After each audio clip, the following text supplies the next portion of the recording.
ஆனால் தமிழகத்திற்கு ஒரு நல்ல தலைவர் தேவை என்பது என்னுடைய கருத்து இல்லைங்கண்ணா. உண்மையை சொல்ல வேண்டும் என்றால் ஒரு முதலமைச்சரால் எதுவும் செய்ய முடியாதுங்க. ஒரு எம்எல்ஏனால் எதுவும் செய்ய முடியாது.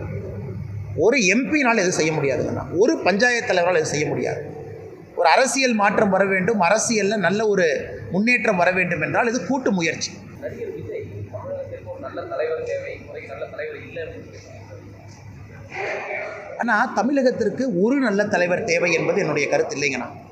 உண்மையை சொல்ல வேண்டும் என்றால் ஒரு முதலமைச்சரால் எதுவும் செய்ய முடியாதுங்க. ஒரு எம்எல்ஏனால் எதுவும் செய்ய முடியாது. ஒரு எம்பினால் எதுவும் செய்ய முடியாதுங்கண்ணா. ஒரு பஞ்சாயத்து தலைவரால் எதுவும் செய்ய முடியாது. ஒரு அரசியல் மாற்றம் வர வேண்டும், அரசியலில் நல்ல ஒரு முன்னேற்றம் வர வேண்டும் என்றால் இது கூட்டு முயற்சி. உங்களுக்கு ஆயிரக்கணக்கான பஞ்சாயத்து தலைவர்கள் வேணும். படித்த இளைஞர்கள், பெண்கள், பஞ்சாயத்து தலைவர்களாக முதல்ல போட்டி போடணும். அந்த ஊரில் அவங்க கிராமத்தில் அவங்க ஊர்லேயே வசித்து கொண்டு மாற்றத்தை கொண்டு வரணும். அது பஞ்சாயத்து தலைவராக வெற்றி பெறுவது கொஞ்சம் எளிது. அந்த ஊர் மக்களுடைய வாக்கு அங்கேயே இருந்து வேலை செய்யும். அதே போல் அந்த 50,000 கவுன்சிலர், 5,000 கவுன்சிலர், ஒன்றிய கவுன்சிலர் அதை சொல்கிறாங்கன்னா அது ஒரு ஸ்டேஜ்.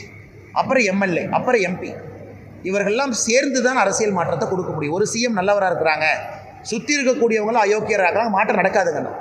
ஆனால் எங்களுடைய கருத்து தமிழகத்தில் அரசியல் மாற்றத்திற்கு ஆயிரக்கணக்கான தலைவர்கள் வேண்டும் என்பது எங்களுடைய கருத்து.